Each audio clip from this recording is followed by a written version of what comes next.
Well, I'd like to say something about my parents and their careers. Uh, my father was a composer, pianist, and conductor, primarily composer and conductor.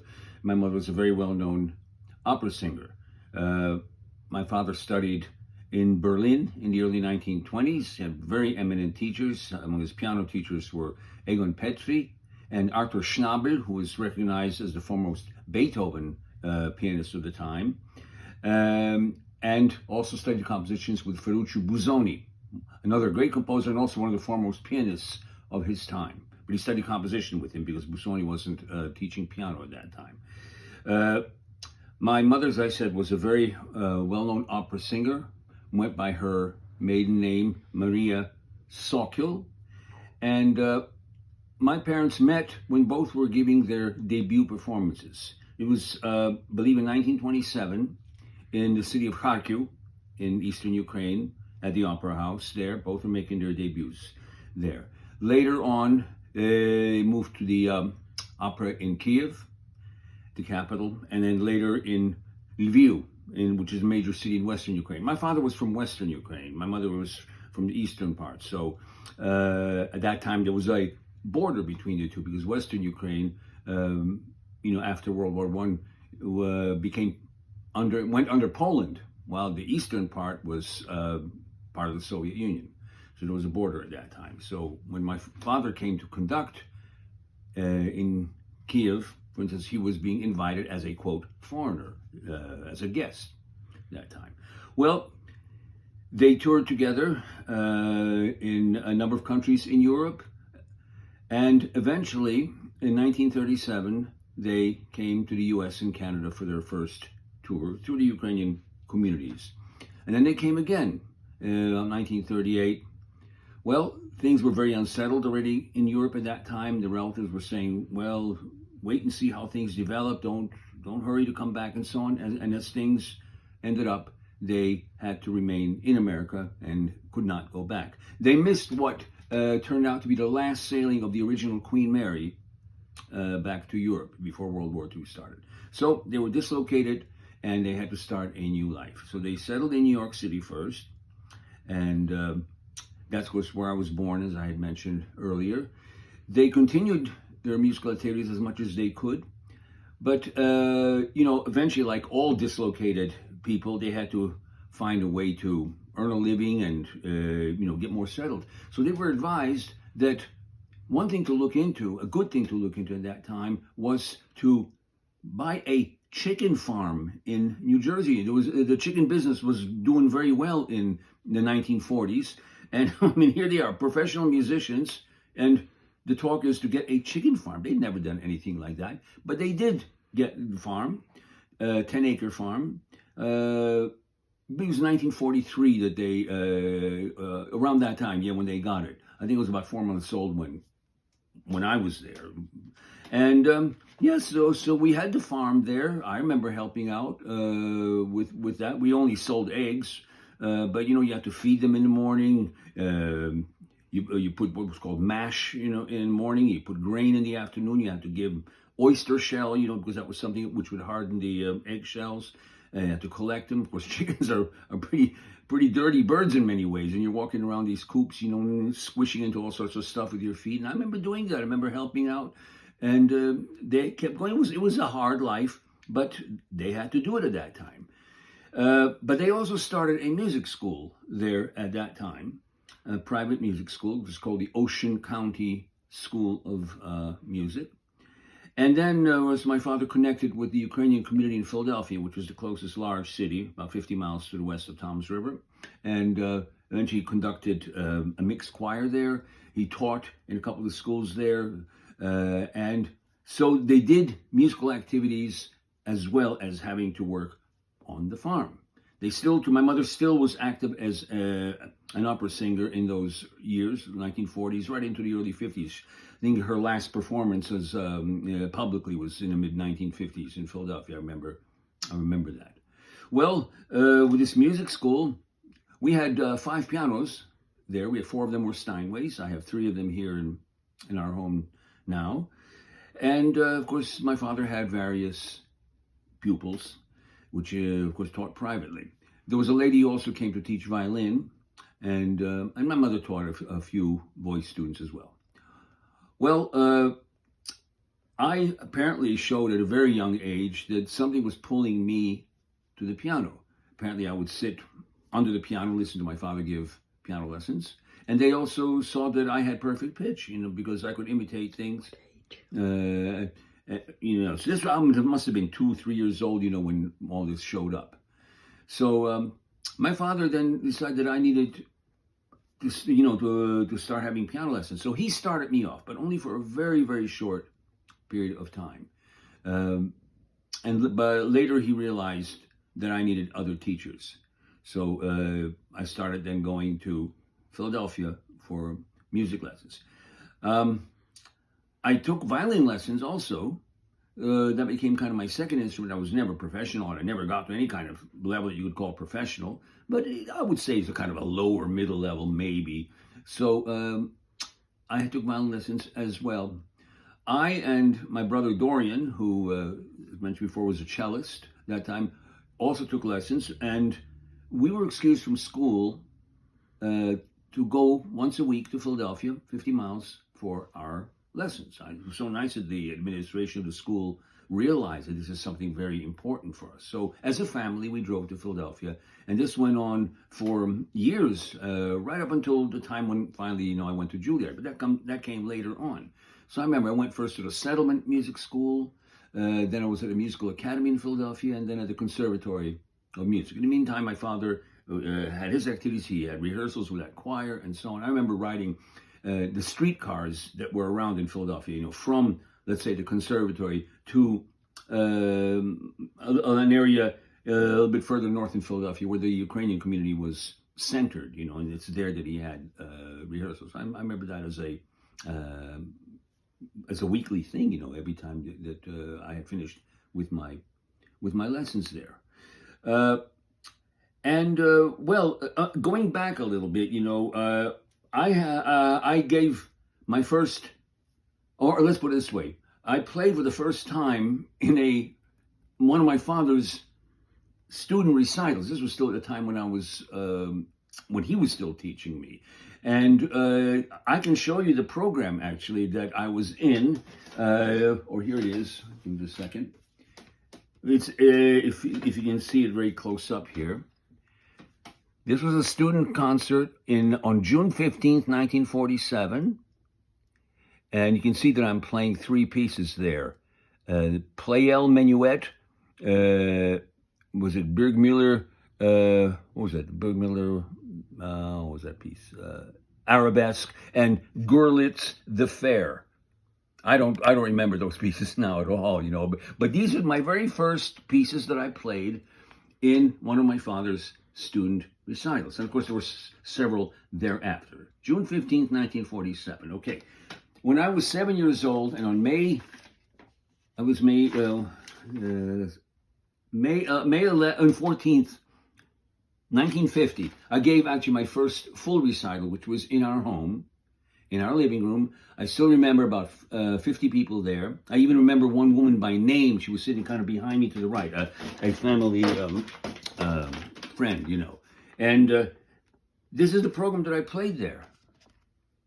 This is the program that I played, if you can see it. There was a Beethoven sonata. There was a couple other things. At the end, it was Haydn. I think it was the last movement of his piano concerto in D that my father accompanied me on. He did the orchestra part. And these other things. So this was the program that I did as my very first full recital, By the way, I'd like to point out that was before I was born. Well, I'm sorry to hear that, but that's just how it is. Anyways, so like I say, that's what happened as I started doing things. But my parents, as I say, continued with their musical activities in various ways, having students in that school, the private school, the Ocean County School of Music, and of course, the activities in Philadelphia. By the way, you can look up information on my mother and her career on Wikipedia through her maiden and professional name, as I mentioned before, Maria Sokil, Sokil. Maria Sokil. Type that in Wikipedia. You'll find information on her. You'll find examples of her singing when she was in her prime, and it's just I think a nice thing to look up if you're The interested. movies she made. Yeah, she was. There was a movie that was made of a very famous Ukrainian operetta that's known within the Ukrainian community. It was actually filmed in New Jersey about 1938. So it was at that time of their second visit here. I mean, you look at the movie; it's old-fashioned cinematic techniques, but her singing is just so glorious in there, and the acting is nice, and it's an interesting. It's in black and white, So you, I think there are excerpts or from that movie when you look up Called her. Well, it's called in Ukrainian. It's called Zaporozhye za Dunaim in Ukrainian, which in English gets translated often as Cossacks Beyond the Danube, written in the 19th century, and she had the lead female role in it. Yes, and there, I think on that side, that Wikipedia site, you can hear, excerpts from that, and she's just in glorious full voice at that time. So that's with regarding my parents. So they had a very illustrious career, met various famous musicians in the course of their travels. We had a whole gallery of signed photographs in our living room, famous musicians, and so that's you could say that's how I started off with them, of course, supporting everything. But at the same time, I and my brother Dorian had a totally normal childhood. We did the normal things that kids should do and as teenagers should do, and I'm so glad that our parents were enlightened enough to deem that this is also important, for a young person's development. Because you read biographies sometimes of musicians, and they have they have bitter memories of their childhood. They were forced to practice. They were, and unpleasant memories come back. But nothing like that in my family. And what? kindergarten. Well, yes. Well, kindergarten. Yes, I started kindergarten. I was one of the youngest ones to start kindergarten because my birthday. Well, it's actually coming up. On the 1st of November now. 2 days. Well, I was still 4 years old when school started. So for the first 2 months of kindergarten, I was 4 before I turned 5. And I was a bit of a disruptive kid, in kindergarten, but not in a malicious way. Just maybe hyperactive or something. A teacher would say, sit down, I might run to the door and so on. Came to the point where the superintendent of schools at that time wrote a note to my parents, which I have preserved, actually telling him what they should do if the school should tolerate me in kindergarten that year. I mean, some of the points he made, though, I know my parents did not disagree with, but maybe it was part of the educational philosophy of the time, Among the things they said, well, he should hear nothing but spoken English at home, because, of course, I said, I speak Ukrainian, and we spoke Ukrainian at home. So this whole idea of being bilingual was maybe not something which schools yet really thought was extremely important. So don't speak any other language, just English. And also, they told de-emphasize his musical talent. Don't make him, quote, special in any way. Well, of course, my parents didn't agree to doing that, but that's part of that letter. Somehow, I guess I made it through kindergarten because I wasn't thrown out. But it was a kind of a disruptive thing, Going back to the perfect pitch thing, in schools often you have pianos, kind of dinky uprights, which they're old, and there was a couple in my school, and I remember, trying something and telling the teacher, well, I can't play this because it's out of tune. Teacher would understand. What do you mean out of tune? Well, if I played a C and it sounded to me like a B, not the right note, it threw me off.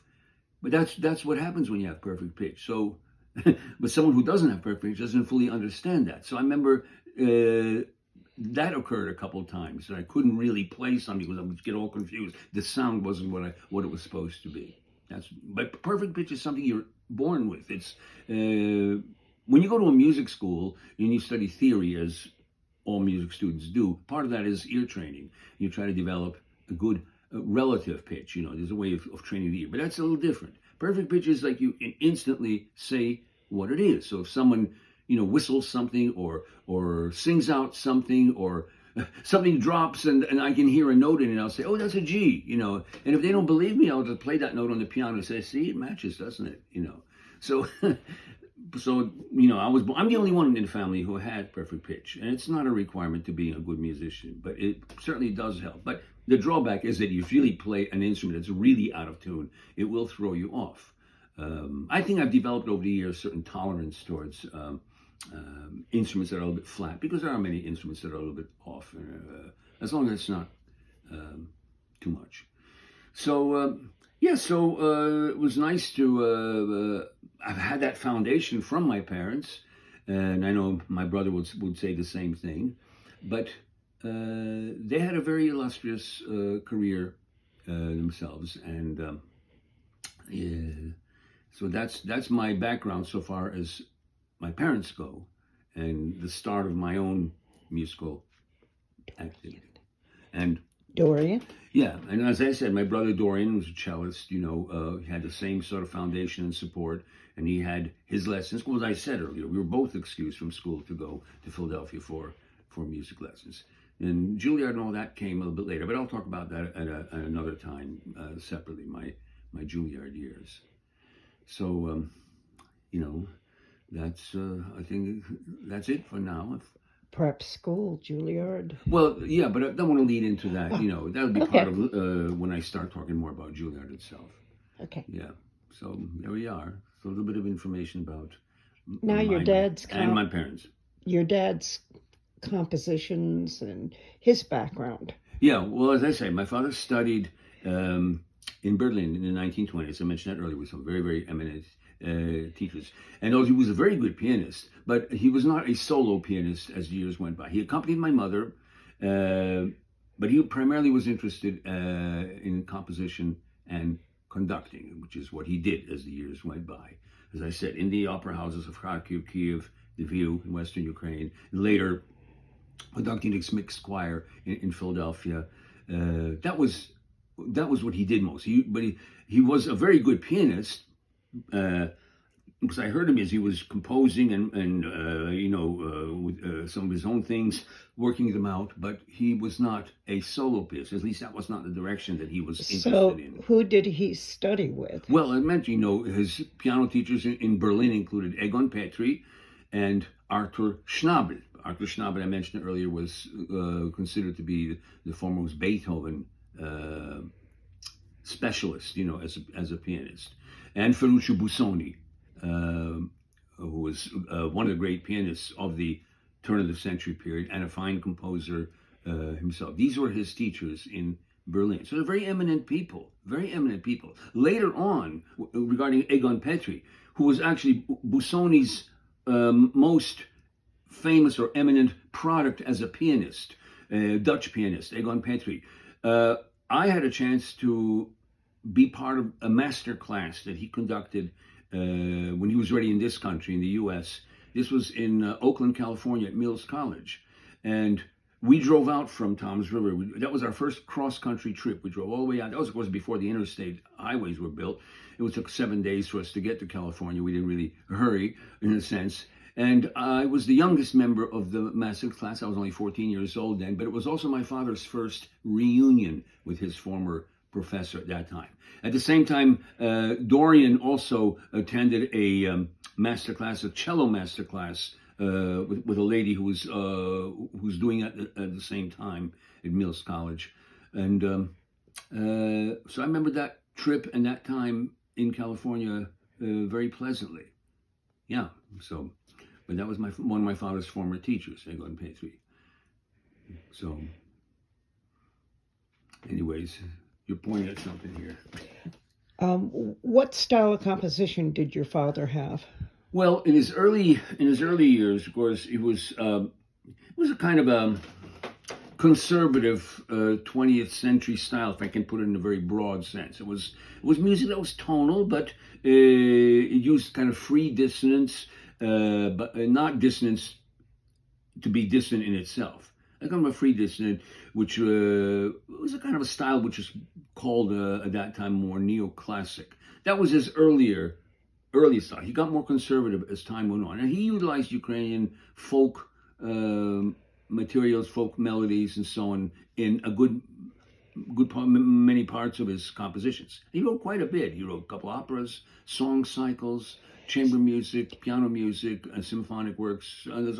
I'll always choral remember works. when our daughter was born how your father presented me with a song cycle, Songs for Suzanne, Six, that that's he right. wrote That's in right. honor of her birth. That's right. That was his sort of his last song cycle. 6 songs for Suzanne. That's correct. That's when Roxana was born. Yes, he did. By that time, his style had become more conservative.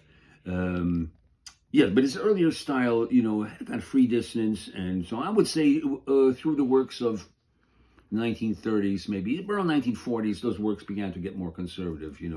Um, from then on, but well crafted, uh, very melodic in many ways, and as I say, utilizing Ukrainian folk material in many of them. So yes, so he was quite. That's what I said earlier. He preferred mostly to be a composer and conductor, and as a pianist, it was just to accompany, to work out things in his compositions, but not to be performing as a solo pianist. But he was very very good though, very good as a pianist. You know. Love to hear a piece of his. Well, I'll just do a fragment. I'm just a little bit of one piece if I can, and this is called Hutzul dance. The Hutzuls are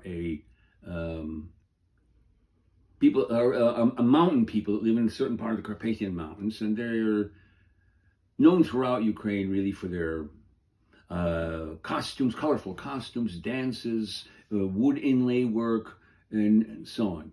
So this is just a short piece.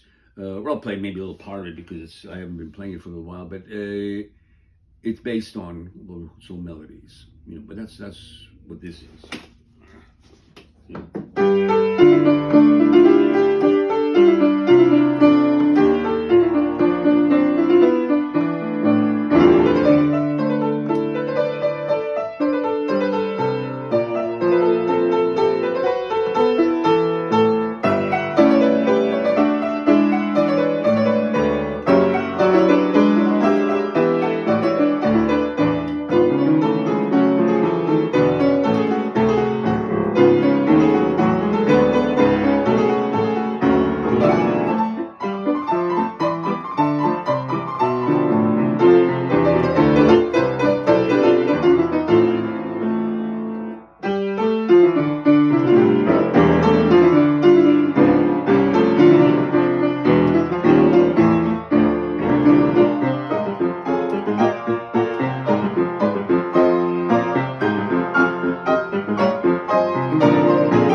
the way, if you're interested in Dorian, look up the New York Rock and Roll Ensemble. They were popular in the 60s and 70s. Yeah, that's right. Late 60s or early 70s. They made several albums. They played in some very big venues. Yes, you can Johnny find them on also Carson. Wikipedia. New York Rock and Roll Ensemble. Find out about them. Yeah. Yeah. So, here, so you heard a little bit of an example of one of my father's works. And as again, it's called Hutzel Dance. And I explained who the Hutzels are. It's based on a couple of their melodies, you know.